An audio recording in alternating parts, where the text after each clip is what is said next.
عجیب ترین چوری کا واقعہ۔ ایک نہایت شاطر اور ماہر چور نے چوری کی خاطر مہنگا لباس زیب تن کر کے معزز اور محترم دکھائی دینے والے شیخ جیسا حلیہ بنا لیا اور صرافہ بازار میں سونار کی ایک دکان کے اندر چلا گیا۔ سونار نے جب اپنی دکان میں ایک نہایت ہی رئیس اور محترم دکھائی دینے والے شیخ کو دیکھا جس کا نورانی چہرہ چمک رہا تھا تو سونار کو ایسا لگا جیسے اس کی دکان کے بھاگ جاگ اٹھے ہوں۔ اسے پہلی بار اپنی چھوٹی سی دکان کی عزت و وقار میں اضافہ دکھائی دے رہا تھا۔ سونار نے آگے بڑھ کر شیخ کا استقبال کیا۔ شیخ کے بحروب میں چور نے کہا، آپ سے آج خریداری تو ضرور ہوگی، مگر اس سے پہلے بتائیں کیا آپ کے لیے ممکن ہے کہ آپ اپنی سخاوت سے ہمارے ساتھ مسجد بنانے میں حصہ ڈالیں؟ اس نیک کام میں آپ کا حصہ خواہ ایک درہم ہی کیوں نہ ہو۔ سونار نے چند درہم شیخ کے حوالے کیے ہی تھے کہ ایک اثناء میں ایک لڑکی جو در حقیقت چور کی ہم پیشہ تھی دکان میں داخل ہوئی اور سیدھی شیخ کے پاس جا کر اس کے ہاتھوں کا بوسہ لیا اور التجائیہ لہجے میں اپنے اور اپنے اہل و عیال کے لیے خیر و برکت کی دعا کے لیے کہا۔ سونار نے جب یہ منظر دیکھا تو اس سے رہا نہیں گیا اور معذرت خواہ لہجے میں کہنے لگا، اے محترم شیخ، لا علمی کی معافی چاہتا ہوں مگر میں نے آپ کو پہچانا نہیں۔ لڑکی نے یہ سن کر تعجب کا اظہار کیا اور سونار سے مخاطب ہو کر کہنے لگی، تم کیسے بد نصیب انسان ہو، برکت، علم، فضل اور رزق کا سبب خود چل کر تمہارے پاس آ گیا اور تم اسے پہچاننے سے قاصر ہو۔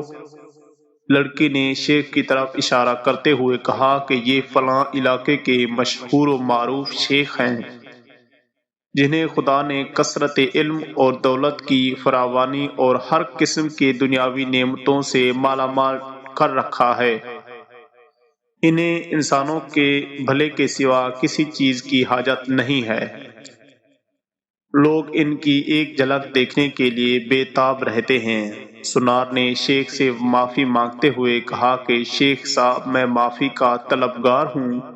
میرا سارا وقت اس دکان میں گزرتا ہے اور باہر کی دنیا سے بے خبر رہتا ہوں، اس لیے اپنی جہالت کی وجہ سے آپ جیسی برگزیدہ ہستی کو پہچان نہ پایا۔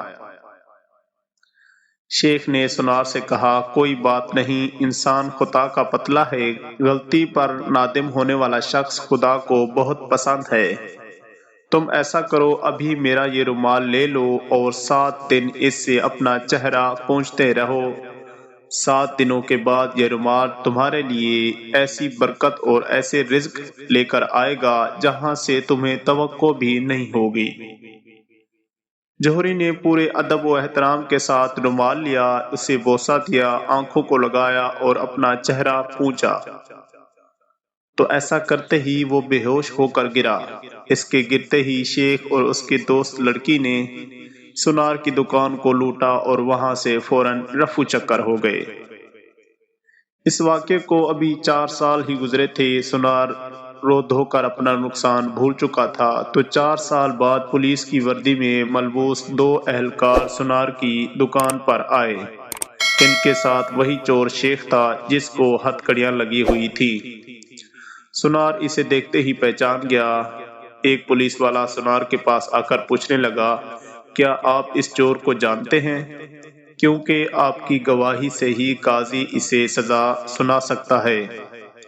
سونار نے کہا، کیوں نہیں، اس نے فلاں فلاں طریقے واردات سے مجھے بے ہوش کر کے میری دکان لوٹ لی تھی۔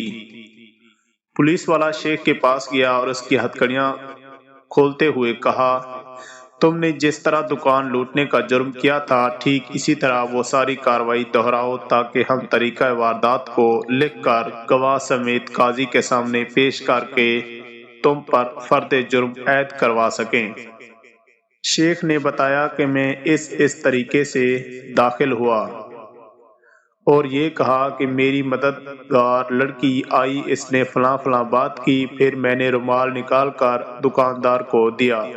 پولیس والے نے جیب سے ایک رومال نکالا اور شیخ کو تھما دیا۔ شیخ نے سونار کے پاس جا کر اس طریقے سے رومال پیش کیا تو پولیس والا سونار سے کہنے لگا، جناب آپ بالکل ٹھیک اسی طریقے سے رومال کو چہرے پر پھیریں جیسے اس دن پھیرا تھا۔ سونار نے ایسا ہی کیا اور پھر بے ہوش ہو گیا۔ شیخ نے اپنے دوستوں کی مدد سے دوبارہ دکان لوٹ لی، جنہوں نے پولیس والوں کا بھیس بدل رکھا تھا۔ آج ہمارے ملک کا بھی بالکل یہی حال ہے۔ ہر 4 سال بعد چور بھیس بدل کر ہمارے پاس آتا ہے اور چکنی چوپڑی باتوں سے ملک اور عوام کا سامان لوٹ کر پتلی گلی سے نکل لیتا ہے۔ ہر دفعہ ایک نیا منظر، نیا لباس، نیا بہروپ، نئی شکل اور نیا حربہ، جس سے عوام دھوکہ کھا کر اعتبار کرتی ہے اور آخر میں وہ محافظوں سمیت وہاں سے نکل جاتا ہے۔